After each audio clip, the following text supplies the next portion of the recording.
Hello friend, welcome to Safan classes. आज की इस वीडियो लेक्चर में हम सी के एरे टॉपिक को डिस्कस करेंगे। एरे एक बहुत ही मोस्ट इम्पॉर्टेंट टॉपिक होता है सी में, उसी को हम डिटेल में डिस्कस करेंगे इस वीडियो लेक्चर में। उससे पहले अगर आप इस चैनल पर नए हैं तो चैनल को सब्सक्राइब कर लें और बेल आइकन को जरूर प्रेस कर लें। What is array? An array is defined as collection of similar type of data item. Array क्या होता है? Collection of similar type of data होता है। सिमिलर टाइप डेटा का मतलब अगर आप इंटीजर ले रहे हैं तो सारे डेटा इंटीजर ही होंगे, अगर आप फ्लोट ले रहे हैं तो सारे डेटा फ्लोट ही होंगे, अगर आप कैर ले रहे हैं तो सारे डेटा कैर ही होंगे। कैर, फ्लोट, इंटीजर मिक्स करके आप एरे में नहीं ले सकते। ठीक, तो एरे क्या होता है? Array is a collection of similar type of data stored at contiguous memory location. Contiguous memory location का मतलब होता है जीरो से एक मेमोरी स्टार्ट होगी। देखिए कॉन्टिगुअस मेमोरी लोकेशन का क्या मतलब होता है। जीरो से एक मेमोरी स्टार्ट होगी जो 0 1 2 3 4 5 6 ऐसे चलती जाएगी। ठीक, तो ये कॉन्टिगुअस मेमोरी लोकेशन है।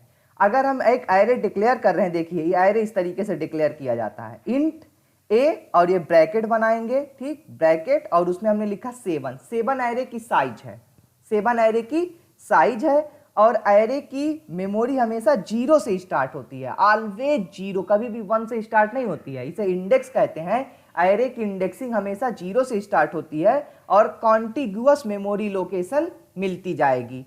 हमने कौन सा डाटा टाइप लिया है? इंटीजर डेटा टाइप लिया हुआ है। ठीक, तो इंटीजर की हमारे कंपाइलर में जो साइज है वो 4 बाइट है, क्योंकि हमारा डेवलपर C++ कंपाइलर है, ये 32 बिट का कंपाइलर है, इसमें इंटीजर की साइज 4 बाइट है। और पुराने कंपाइलर में टर्बो सी में इंटीजर की साइज 2 बाइट होती है। ठीक, तो इसकी साइज 4 बाइट है। इंडेक्सिंग कहाँ से स्टार्ट होगी? हमेशा 0 से। और हमने आपको बताया कि कंपाइलर के अंदर क्या मिलती है? मेमोरी मिलती है। कंपाइलर के अंदर क्या मिलती है? मेमोरी यानी एड्रेस। तो इस 0 पोजीशन यानी इंडेक्सिंग का कोई ना कोई कंपाइलर एड्रेस देगा। सपोज करो 100 दे दिया, सपोज करो 100 दे दिया, तो इस 1 पोजीशन का एड्रेस पता है क्या होगा?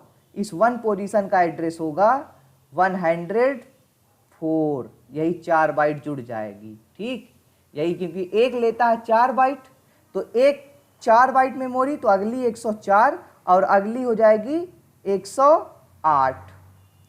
तो यही कहलाता है कॉन्टिगुअस मेमोरी लोकेशन। ये जो 100, 104, 108, अगला होगा 112, 116, यही कहलाता है contiguous memory location.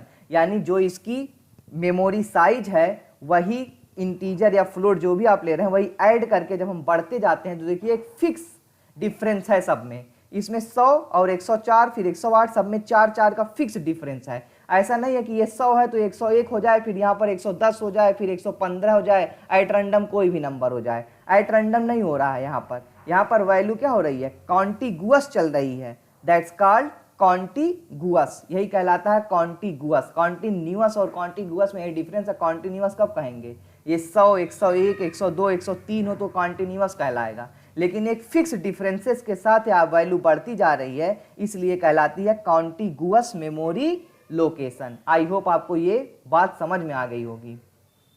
Contiguous memory location. Arrays are derived data type. Array को ही क्या कहते हैं? डिराइव्ड डेटा टाइप कहते हैं, स्केलर डेटा टाइप कहते हैं in C programming language which can store the primitive type of data. Primitive type of data हम पहले की वीडियो लेक्चर में बता चुके हैं कौन से होते हैं। इंट, फ्लोट, ठीक है, ये सब क्या है? आपके प्रिमिटिव डेटा टाइप हैं।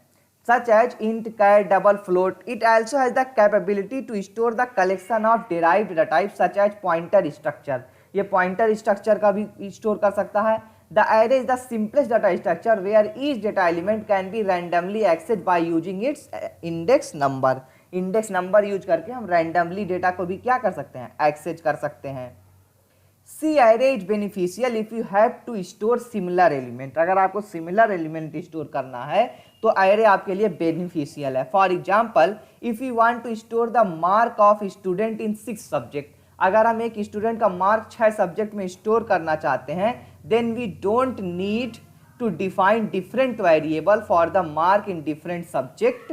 हमें हर सब्जेक्ट के लिए अलग वेरिएबल डिफाइन करने की जरूरत नहीं है। हम क्या कर सकते हैं? एक ही एरे लें और उसी से सारी वैल्यू को एक्सेस कर सकते हैं। तो एरे डिक्लेयर कैसे करते हैं, इंट, मान लो एरे से डिक्लेयर हमें करना एरे इंट, ए वेरिएबल का नाम हो गया और ये ब्रैकेट लगाते हैं, ठीक है। अब देखिए एरे का हम यूज क्यों करते हैं ये आपको दिखा दें हम, ठीक। एरे की आखिर ज़रूरत हमें क्या पड़ी, क्यों एरे की ज़रूरत पड़ी जब हमारे पास वेरिएबल है। अगर हम कहें कि इंट मार्क, मार्क नाम का वेरिएबल है, इसमें आप मार्क स्टोर करिए, ठीक। तो हमने स्टोर कर लिया 90, ठीक, इंट मार्क।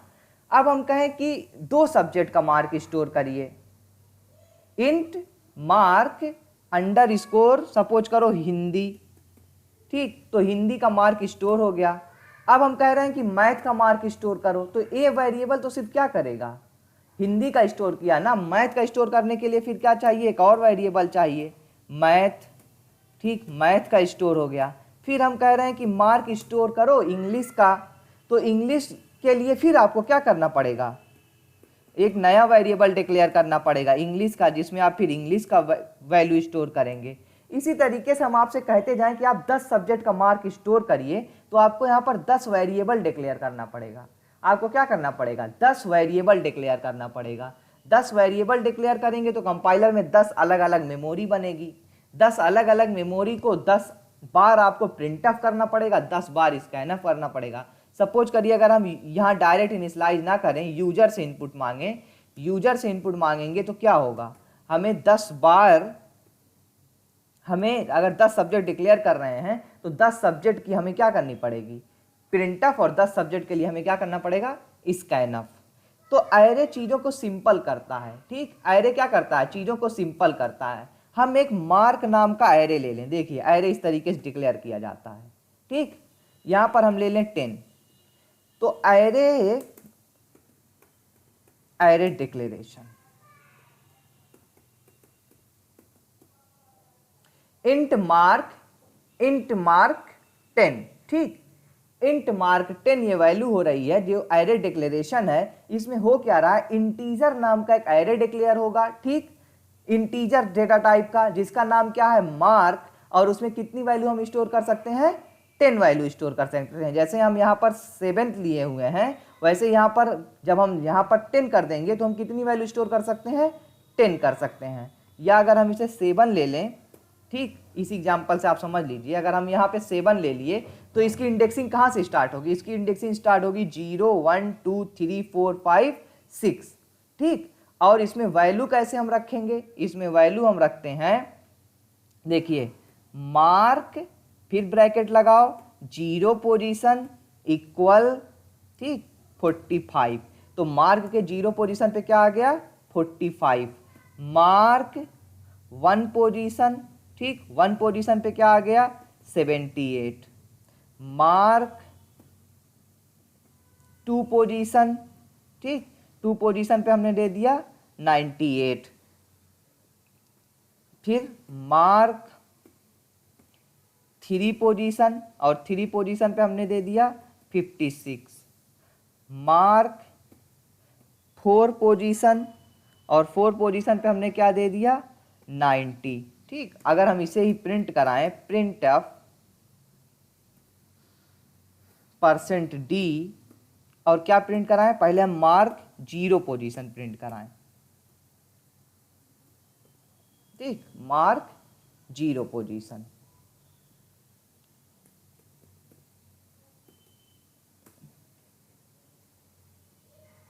तो हम एक वैल्यू प्रिंट करा रहे हैं तो सिर्फ एक वैल्यू आएगा, आउटपुट देखिए, एक वैल्यू हमने प्रिंट कराई तो आउटपुट हमारा क्या आया, 45। 0 पोजीशन पे हमने क्या इनिशियलाइज किया हुआ, 45।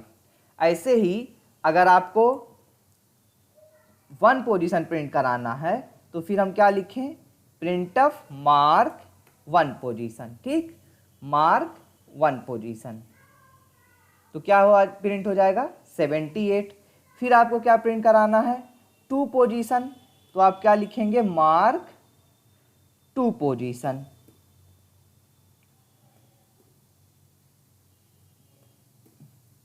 अब देखिए, अब हम कोड रन कराएंगे तो आउटपुट आएगा हमारा, 0 पोजीशन पे 45 है, 1 पोजीशन पे 78 है, और 2 पोजीशन पे 98। देखिए 0 45, 1 पे 78, 2 पे 98। इसी तरीके से आप अगर 4 तक प्रिंट कराना हो तो 4 तक हम क्या लिखेंगे, प्रिंट ऑफ। लेकिन यहाँ भी देखिए हमारा कोड क्या हो रहा है, टीडीएस हो रहा है। मतलब हम 4 बार तो 7 बार अगर डिक्लेयर कर रहे हैं तो 7 बार हम पहले वैल्यू इनिशियलाइज करें, 7 बार प्रिंटफ करें, ठीक। तो ये तो बेसिकली आपको हम दिखा रहे हैं, लेकिन एक्चुअली जब हम अच्छा कोड करते हैं तो ये करते नहीं, हम करते क्या हैं, हम ये जो इनपुट लेते हैं वो किसके थ्रू लेते हैं, लूप के थ्रू लेते हैं। किसके थ्रू लेते हैं, लूप के थ्रू लेते हैं। इसको हम 0 से चलाएंगे i, और i इज लेस देन हम क्या कर देंगे 7 जो हमारी वैल्यू है, ठीक, और i प्लस प्लस कर देंगे, और इसी में हम कर लेंगे स्कैनअप। यानी इनपुट अब हम कहाँ से लेने वाले हैं, यूजर से लेने वाले हैं स्कैनअप, और एंड और यहाँ पर क्या लिख देंगे, मार्क का 0 की जगह i। तो i की वैल्यू एक बार 0 होगी, 1 होगी, 2 होगी, एंड सो ऑन, इनपुट यहाँ पर होती जाएगी, ठीक है।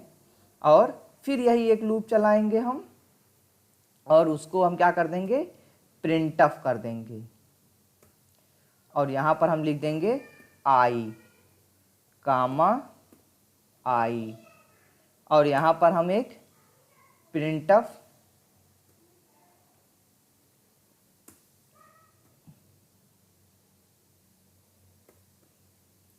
और प्रिंटफ में हम मैसेज डाल देते हैं इंटर 7 वैल्यू, ठीक। अब देखिए कोड देखिए और समझिए। एरे हम इस तरह डिक्लेयर करते हैं इंट मार्क 7,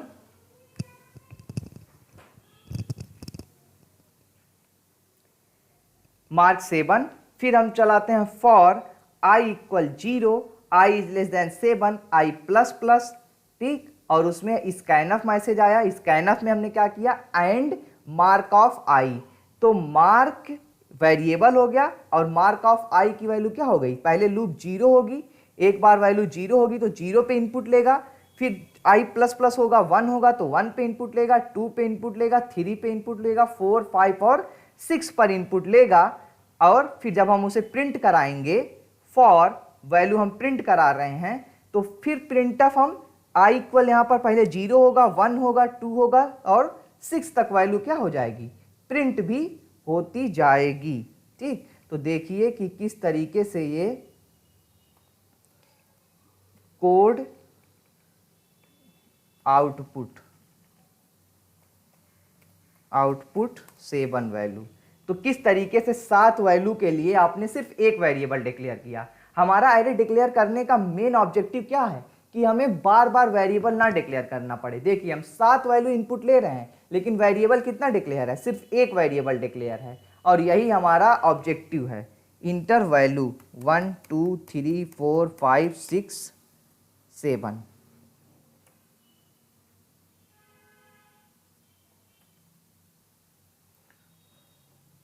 आउटपुट 1 2 3 4 5 6 7, ठीक, ये हमारा आ गया आउटपुट।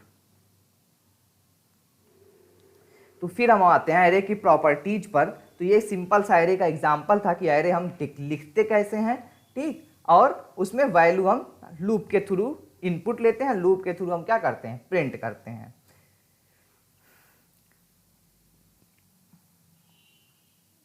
तो मेन ऑब्जेक्टिव एरे यूज करने का क्या है, by using the array we can access the element easily, only a few lines of code are required, process element. Properties क्या होती है एरे की, each element of an array is same data and carries the same size.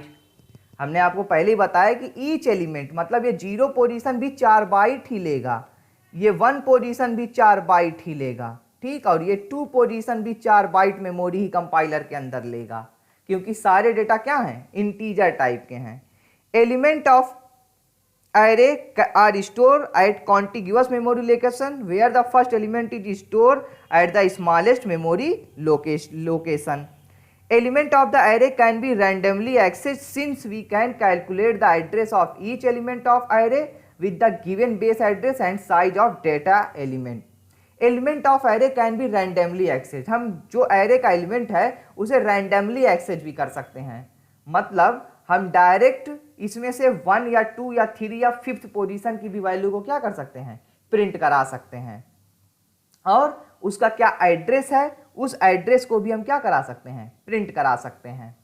Advantage of C array, code optimization करता है यानी less code हो जाता है। ईज ऑफ ट्रैवर्सिंग यानी लूप में एरे के थ्रू किसी भी कोड के ट्रैवर्स करने मतलब खोजना, आगे पीछे जाना आसान होता है। ईज ऑफ सॉर्टिंग, जब हम सॉर्टिंग करेंगे बबल सॉर्ट या क्विक सॉर्ट या इंसर्शन सॉर्ट, तो उसको ये क्या करता है, ईजी बनाता है। रैंडम एक्सेस, हम रैंडमली एक्सेस भी कर सकते हैं। We can access any element randomly using the array. Disadvantage क्या है एरे का, डिसएडवांटेज है कि फिक्स्ड साइज। अब फिक्स्ड साइज मतलब समझिए, सपोज करिए हमें एक क्लास चलानी है और क्लास में हमने 100 चेयर का इंतजाम कर लिया कि 100 स्टूडेंट हमारे आएंगे, ठीक बस। लेकिन जब क्लास चली तो सिर्फ 10 स्टूडेंट आए, तो 90 चेयर वेस्ट हुई कि नहीं, 90 सीट वेस्ट हुई।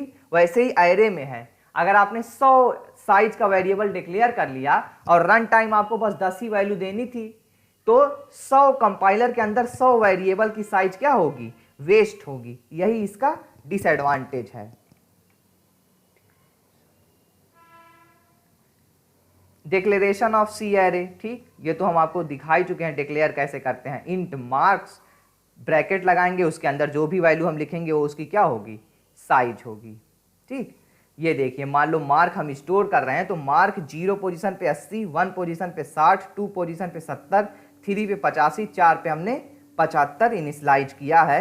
ये है आपके सामने एरे का एक सिंपल सा एग्जाम्पल, जिसके थ्रू हमने क्या किया है, मार्क यूजर से इनपुट ले रहे हैं और मार्क यूजर से प्रिंट करा रहे हैं।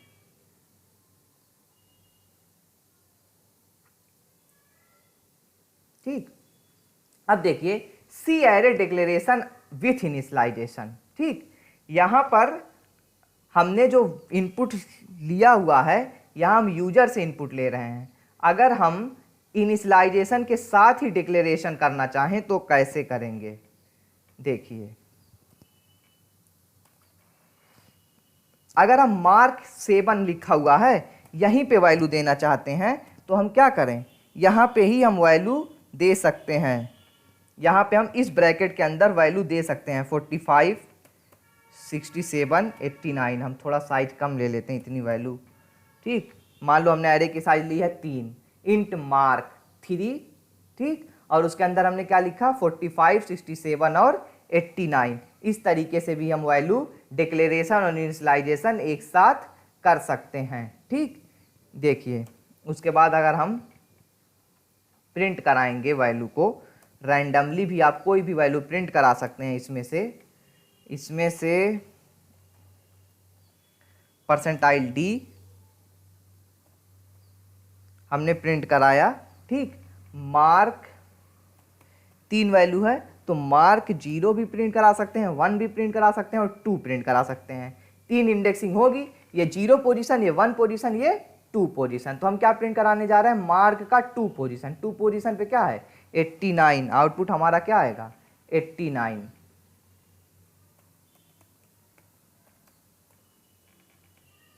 देखिए आउटपुट हमारा क्या आया 89। हम रैंडमली कोई भी वैल्यू प्रिंट करा सकते हैं। 2 है, इस बार 1 लिखा तो 0, 1 पोजीशन पे क्या है 67, आउटपुट क्या आएगा हमारा 67। तो इस तरीके से जब हम करते हैं, ये डिक्लेरेशन और इनिशियलाइजेशन एक साथ है, इसे क्या कहते हैं, डिक्लेरेशन एंड इनिशियलाइजेशन।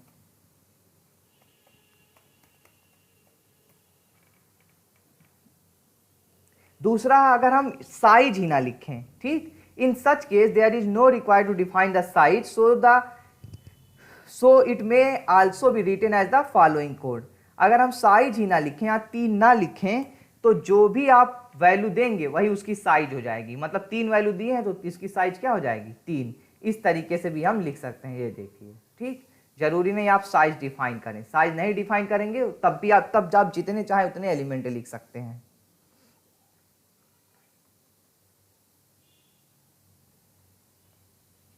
ठीक, तो ये है एक सिंपल सा एक एरे को आप अब ये भी ध्यान दे लीजिए, हम जो एरे आपको बता रहे हैं ये सिंगल डायमेंशनल एरे कहलाता है। एरे 2 तरह का होता है, एक सिंगल डायमेंशनल, एक multi dimensional.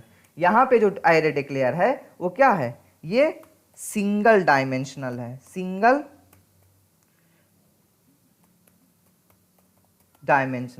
Multi dimensional array भी हम देखेंगे। ठीक, आई होप आपको एरे समझ में आया होगा। अगर ये वीडियो आपको पसंद आए तो वीडियो लाइक करें और चैनल को सब्सक्राइब करें। Thanks for watching.